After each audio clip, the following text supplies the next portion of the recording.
Bismillahirrahmanirrahim. Assalamualaikum warahmatullahi wabarakatuh. Al-Fatihah.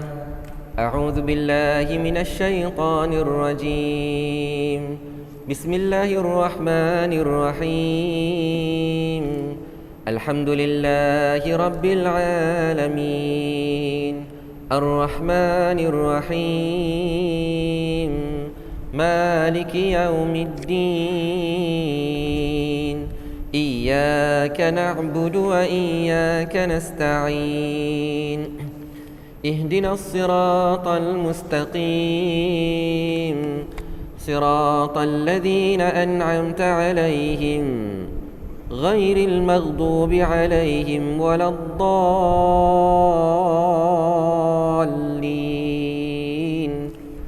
آمين. بسم الله الرحمن الرحيم. الحمد لله رب العالمين، والصلاة والسلام على أشرف الأنبياء والمرسلين وعلى آله وصحبه أجمعين. اللهم ربنا زدنا علما نافعا وارزقنا فهما واسعا.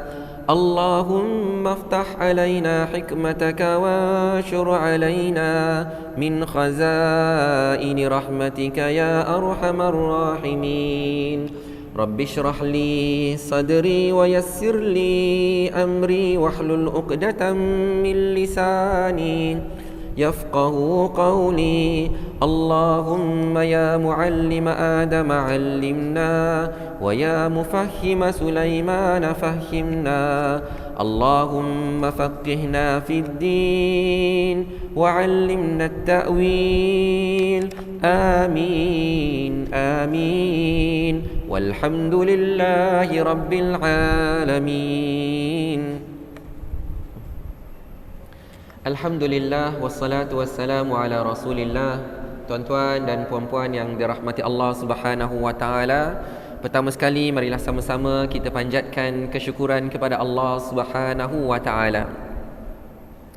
Kerana pada malam ini alhamdulillah, syukur pada Allah Subhanahu wa taala, Allah panjangkan lagi umur kita, Allah berikan kesihatan yang baik kepada kita, Allah kurniakan taufik dan hidayah kepada kita. Bahkan Allah bukakan hati kita dan Allah lapangkan masa kita hingga sama-sama dapat kita datang ke rumah Allah Subhanahu wa taala pada malam ini. Alhamdulillah, sama-sama dapat kita berniat i'tikaf di rumah Allah pada malam ini kerana Allah taala. Alhamdulillah, sama-sama dapat kita dirikan salat fardu maghrib secara berjemaah. Alhamdulillah, dan syukur pada Allah Subhanahu wa taala kerana dengan nikmatnya dapat kita hadirkan diri ke majlis ilmu pada malam ini, di mana kita akan memulakan kitab yang baru, pengajian hadis daripada kitab Al-Imam An-Nawawi rahimahullahu taala yang dikenali sebagai Al-Arba'in An-Nawawiyah, hadis 40 karangan Al-Imam An-Nawawi rahimahullahu ta'ala. Tuan-tuan dan puan-puan dirahmati Allah, sebelum kita teruskan, saya ingin mengucapkan jazakumullahu khairan kathira wa barakallahu fikum. Terima kasih pada semua yang hadir ke kuliah kita pada malam ini, dan setinggi-tinggi penghargaan kepada mereka yang memberi sumbangan kepada kita sehingga kan kitab hadis 40 berada di tangan kita, dapat kita pelajari pada malam ini insya-Allah. Mudah-mudahan setiap yang memberi sumbangan dan menghadiahkan kitab ini diberkati oleh Allah Subhanahu wa taala, dan Allah Subhanahu wa taala melapangkan urusan mereka dan meluaskan rezeki mereka. Amin amin ya rabbal alamin.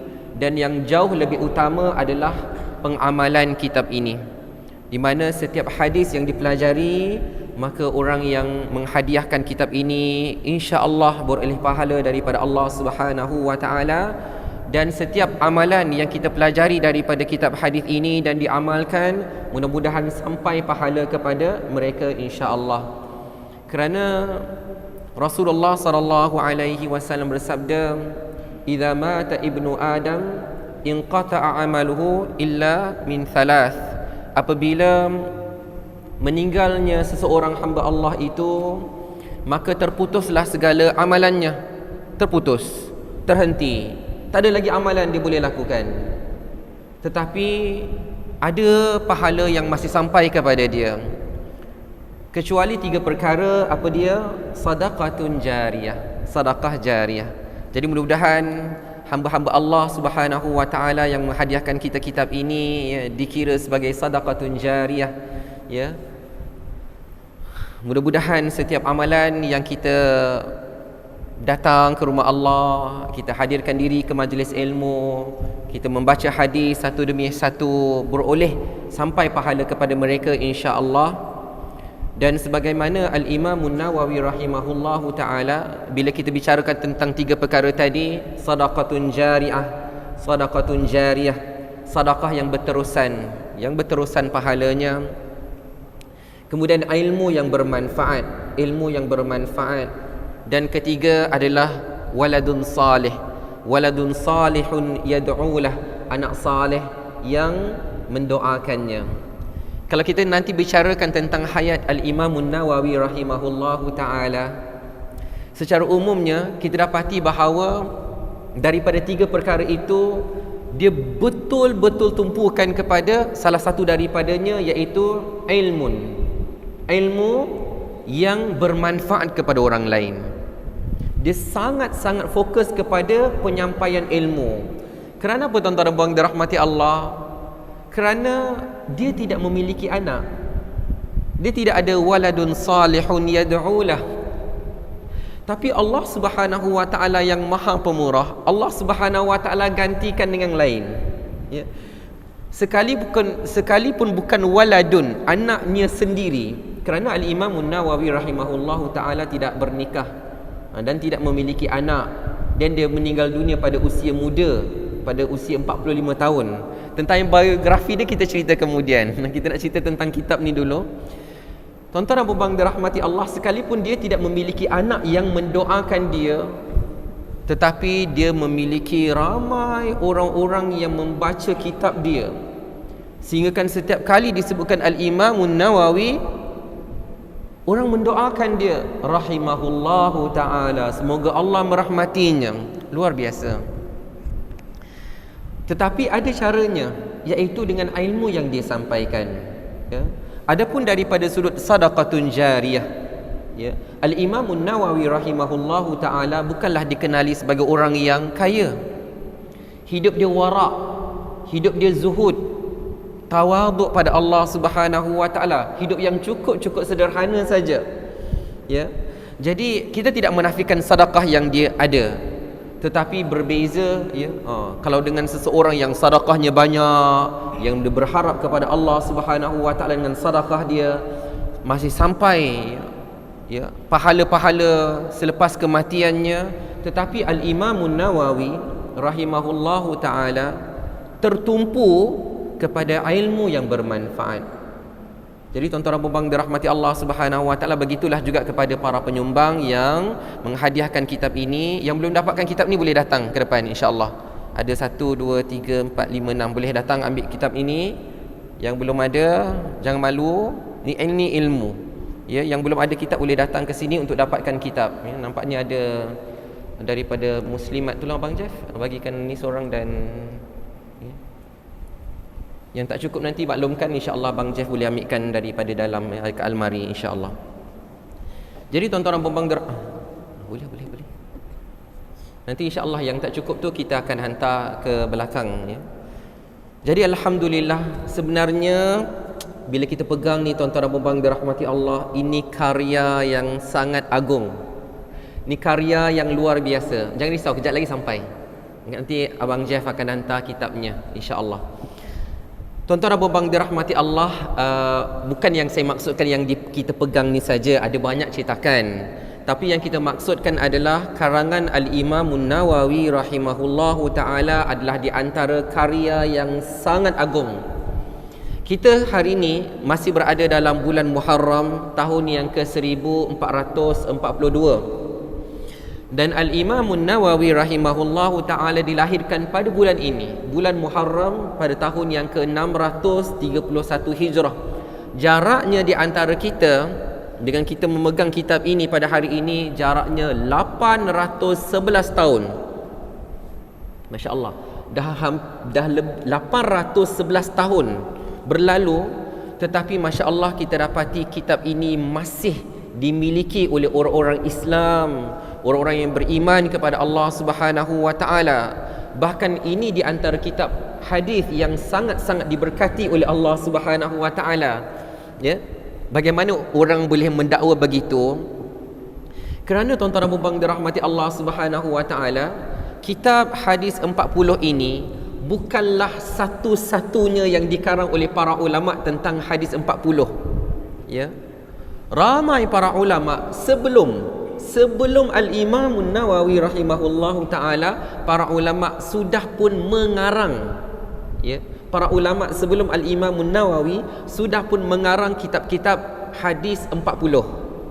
Tapi fokus yang berbeza, antaranya hadis 40 kelebihan la ilaha illallah, kelebihan ataupun hadis-hadis 40 yang mengumpulkan tentang akhlak, ya, ada banyak.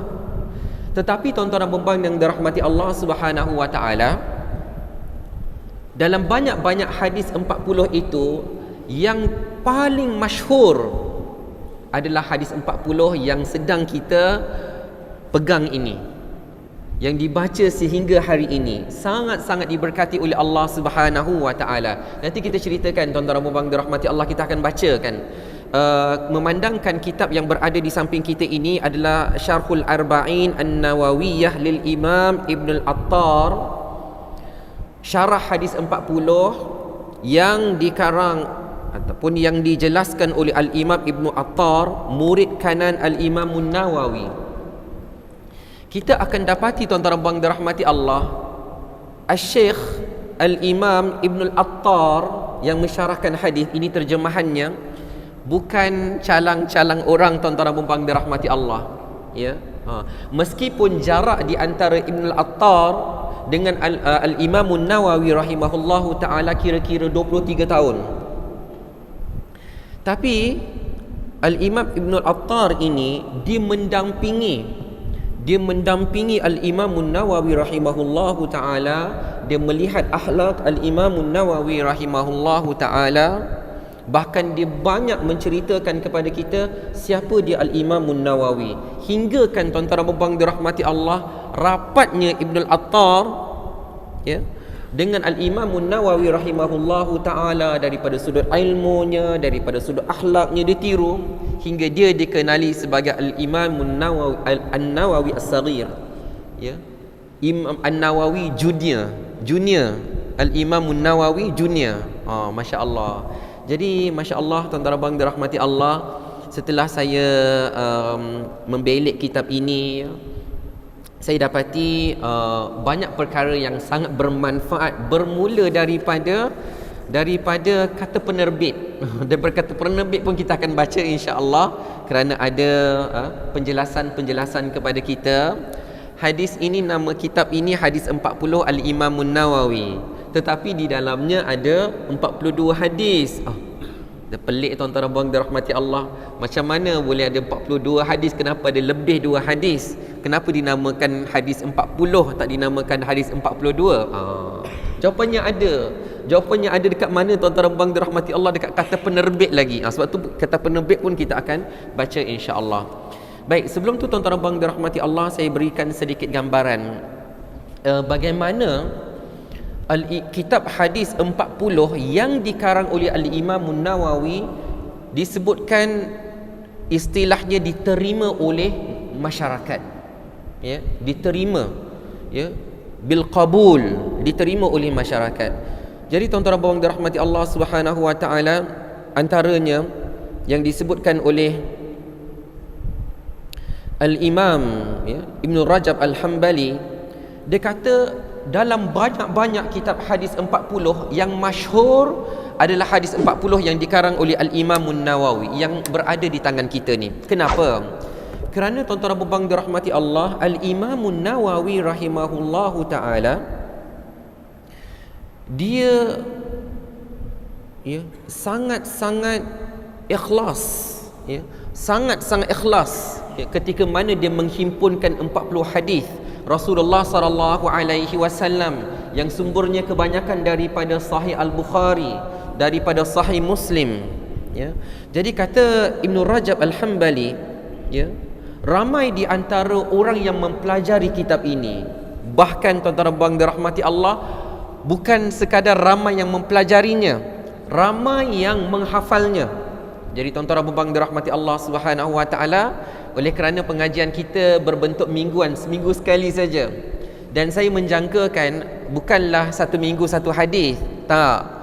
Mungkin kita akan belajar satu hadis itu seminggu ataupun 2 minggu ataupun 3 minggu berdasarkan kepada panjangnya syarah hadis tersebut. Untuk hadis yang pertama saja tuan-tuan dan puan dirahmati Allah, saya menjangkakan tidak kurang daripada 2 minggu.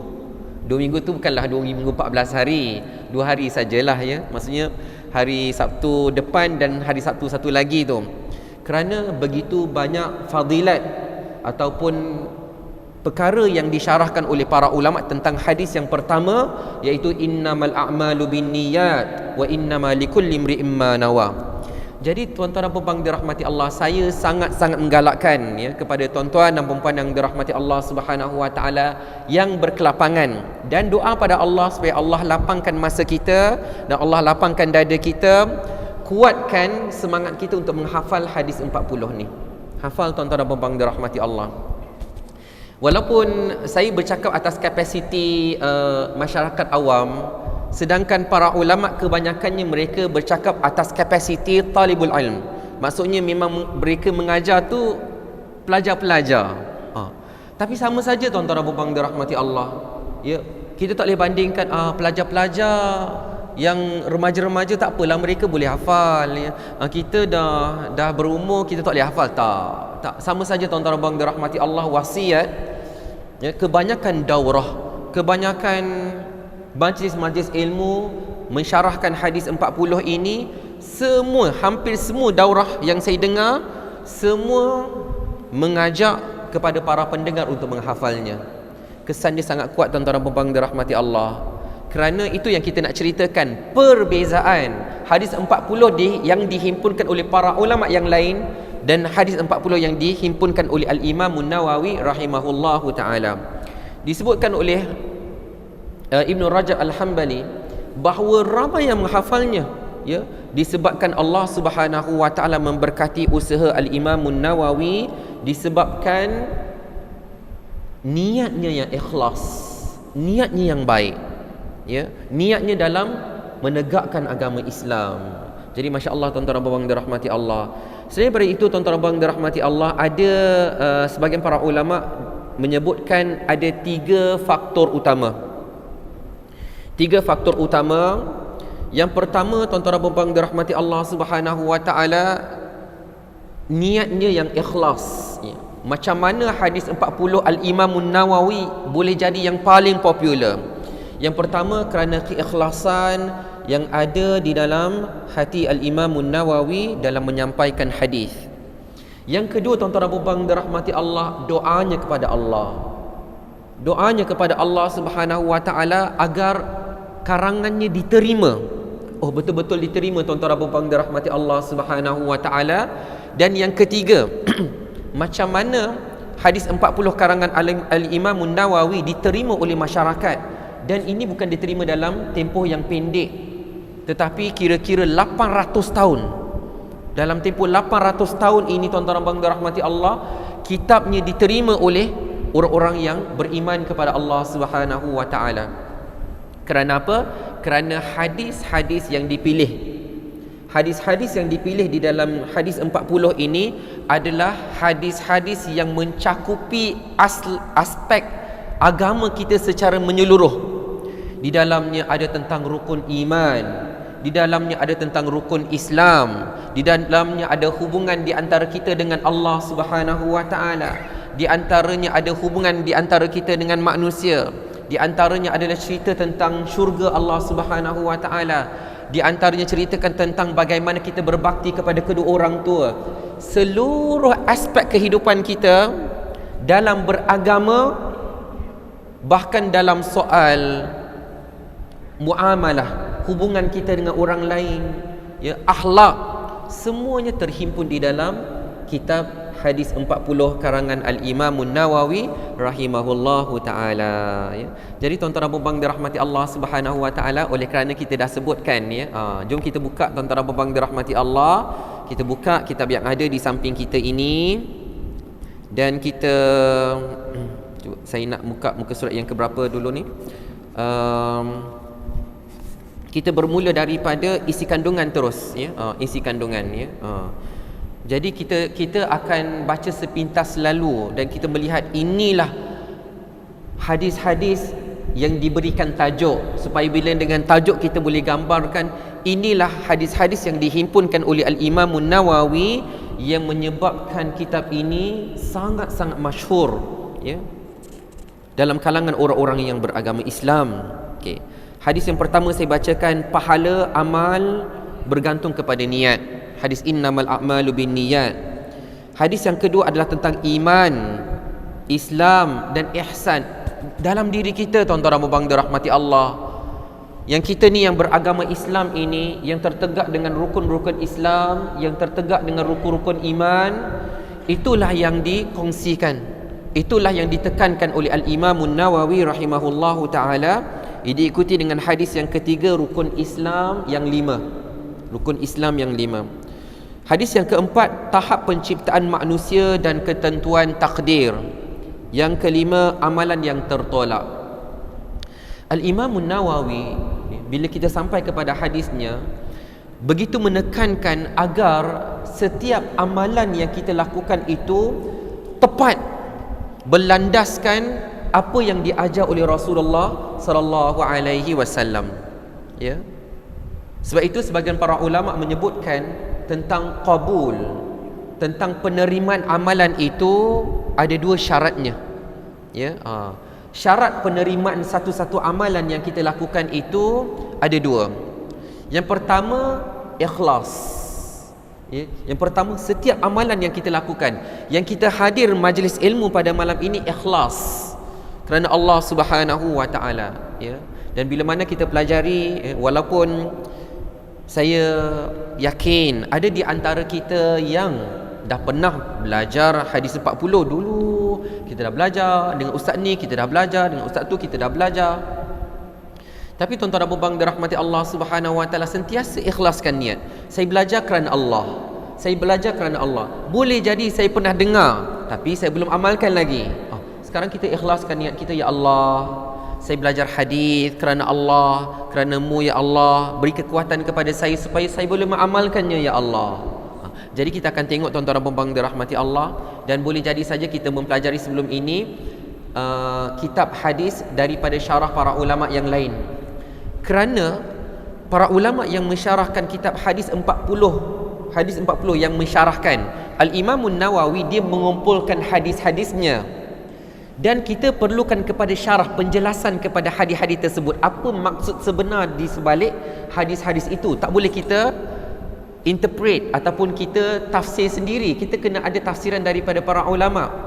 Para ulama yang mentafsirkan, mensyarahkan hadis itu lebih daripada 60 para ulama, ya. Para ulama begitu concern, begitu prihatin terhadap hadis 40 ini, sehingga lebih daripada 60 orang ulama yang mensyarahkan hadis ini. Jadi yang kita pelajari adalah daripada syarah Imam Ibn Al-Attar. Boleh jadi berbezalah tuan-tuan dan puan dirahmati Allah. Mungkin kita akan faham hadis ini daripada angle-angle yang berbeza. Tuan-tuan dan puan dirahmati Allah, yang pertama niat yang ikhlas. Yang kedua, bagi menjamin amalan yang kita lakukan tidak tertolak, tak tertolak tapi diterima oleh Allah Subhanahu wa taala, kita kena pastikan bahawa amalan yang kita lakukan itu selari dengan apa yang diajar oleh Rasulullah sallallahu alaihi wasallam. Disebutkan mutabaah, follow apa yang diajar oleh Rasulullah sallallahu alaihi wasallam, maka amalan kita akan diterima oleh Allah Subhanahu wa taala. Kemudian hadis yang ke-6 bicarakan tentang halal dan haram.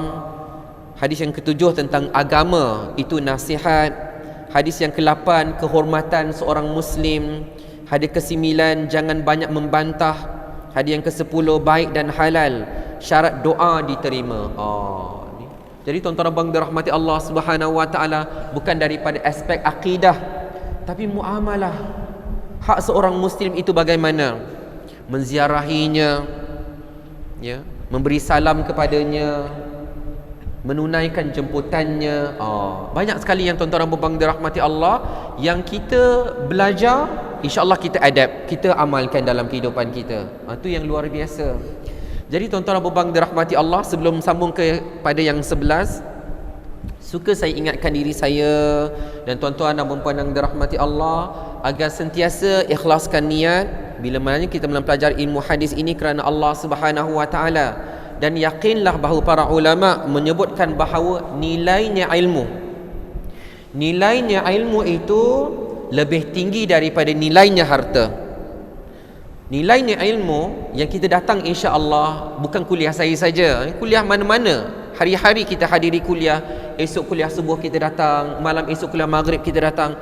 Setiap yang kita pelajari, kita kena tahu kehadiran kita untuk menimba ilmu, dapatkan ilmu yang baru untuk kita amalkan, itu nilainya lebih tinggi daripada harta. Nilai kita hadir ni, macam kalau kita kerja, tuan-tuan abang dirahmati Allah, kita punch in pukul 8, kita balik pukul 5, kita akan dapat harta. Dan harta memang bernilai, bermanfaat kepada kita, tidak dinafikan. Tetapi tuan-tuan abang dirahmati Allah, yang kita datang barangkali pukul 7 malam dan kita balik pukul 9 malam, kita membawa ilmu yang ilmu itu nilainya lebih tinggi daripada harta. Kerana apa tuan-tuan abang dirahmati Allah? Sebagaimana kata-kata para ulama yang selalu kita dengar bahawa bila kita ada harta yang banyak, kita kena jaga harta kita. Ya, kita kena jaga harta kita, kena letak sini, kena simpan sini, kena letak sana, simpan sana. Tapi ilmu tu menjaga kita. Bukan kita jaga ilmu, tapi ilmu akan jaga kita. Adapun harta, kita kena jaga harta. Yang kedua, tuan-tuan dan puan-puan dirahmati Allah, yang kita kena renung, ya, tidak pernah rugi orang yang keluar daripada rumahnya untuk menuntut ilmu. Kerana apa tuan-tuan dan puan-puan dirahmati Allah? Kerana perbezaan di antara ilmu dengan harta boleh saja, dia tak semestinya, tapi harta boleh sahaja menambahkan kecintaan kita kepada dunia. Boleh, ya. Bila kita ada harta, tuan-tuan dan puan dirahmati Allah, kita rasa macam saya nak beli yang tu lah. Orang lain ada, saya pun nak beli tu jugalah. Saya nak beli ni, saya nak beli yang tu. Bila kita ada banyak harta, orang lain ada benda tu, kita tak ada, kita rasa kurang, tuan-tuan dan puan dirahmati Allah. Padahal benda tu kita tak perlukan pun, tapi kita rasa macam orang lain semua ada, saya kenapa tak ada? Duit saya banyak, saya belilah, kita beli je lah. Walaupun kita tidak perlukannya. Ya, harta tu dia boleh mendorong, saya kata boleh, tak semestinya, tapi dia boleh mendorong kita untuk cinta kepada dunia. Bahkan harta yang banyak, dia boleh, tak semestinya saya kata, dia boleh mendorong kepada kita sifat yang tidak baik, takabur. Rasa kita lagi hebat daripada orang lain, ya. Kita rasa lebih megah daripada orang lain. Dia boleh, tak semestinya, ya. Tetapi tuan-tuan dan puan-puan dirahmati Allah Subhanahu wa taala, yang lebih dikhawatiri, harta yang banyak itu menjadi ujian kepada kita sebenarnya, sehingga menyebabkan kita menjadi bakhil, kita kedekut dengan harta. Sedangkan harta yang Allah bagi itu adalah untuk kita berbagi, untuk kita berkongsi. Jadi tuan-tuan dan puan dirahmati Allah, itu boleh jadi saja kalau kita ada harta. Tapi ilmu, tuan-tuan dan puan dirahmati Allah, ilmu mendorong apa kepada kita? Ilmu yang bermanfaat, dia akan dorong kita untuk datang rumah Allah Subhanahu wa taala. Ilmu yang bermanfaat akan dorong kita untuk bangun di tengah malam untuk bersujud dan nangis kepada Allah Subhanahu wa taala. Itu mahalnya ilmu. Dia akan dekatkan kita dengan Allah Subhanahu wa taala. Itu mahalnya ilmu. Yang tuan-tuan dan puan-puan yang dirahmati Allah Subhanahu wa taala, hari-hari datang menuntut ilmu, belajar fiqh, belajar hadis, belajar tafsir, belajar tasawuf, belajar macam-macam ilmu. Ilmu itu mahal. Tapi mahalnya bila tuan-tuan dan puan dirahmati Allah, bila kita amalkannya. Ya, adapun ilmu yang kita simpan saja, itu belum mahal lagi. Tetapi ilmu yang mahal adalah ilmu yang bermanfaat, ilmu yang menarik-narik kita untuk kita terus istiqamah atas jalan kebenaran. Ilmu yang membuatkan kita istiqamah hari-hari datang rumah Allah Subhanahu wa taala. Ilmu yang mendorong kita hari-hari solat secara berjemaah. Itu ilmu yang mahal sekali tuan-tuan dan puan dirahmati Allah. Kerana ilmu yang itu akan membawa kita ke syurga Allah Subhanahu wa taala. Jadi tuan-tuan dan puan dirahmati Allah, saya tak sangka pula tiba-tiba dah habis masa dah. Ya, baru cerita mukadimah saja. Dan mukadimah kitab hadis 40 ni belum lagi, ya. Jadi tuan-tuan dan puan dirahmati Allah, sukalah saya memang sangat berbesar hati, sangat berbesar hati dapat sama-sama mempelajari. Walaupun saya menyampaikan, saya belajar dulu tuan-tuan dan puan dirahmati Allah. Saya belajar dan saya berkongsi dengan tuan-tuan dan puan dirahmati Allah. Boleh jadi saja ada di antara kita yang lebih alim daripada saya, yang lebih arif daripada saya. Peranan saya hanya berkongsi saja. Ya, saya akan bacakan dan saya akan kongsikan apakah isi yang terdapat di dalam hadis 40. Insya-Allah saya cuba ringkaskan pada minggu hadapan insya-Allah dua perkara yang kita akan huraikan. Yang pertama adalah keseluruhan, gambaran menyeluruh tentang hadis 40 ini. Aspek-aspek yang ditekankan sehingga kita katakan hadis 40 hadis ini sangat penting dalam kehidupan kita. Kita nak rasa macam tu supaya kita boleh ikhlas dan istiqamah untuk sentiasa hadir ke majlis ilmu. Ya, tu yang saya maksudkan tadi, ilmu tu sangat penting. Dan ilmu yang ikhlas, pencarian ilmu yang ikhlas tu jauh lebih penting.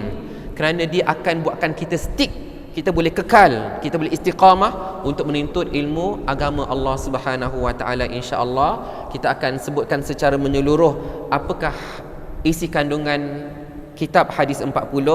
Dan yang kedua, kita akan bicarakan siapakah dia, Al-Imamun Nawawi rahimahullahu ta'ala. Kalau kita dah belajar, kita dah kenal, itulah dia Al-Imamun Nawawi, maka tidak mustahil, memang tak mustahil, patutlah Allah Subhanahu wa ta'ala berkati beliau.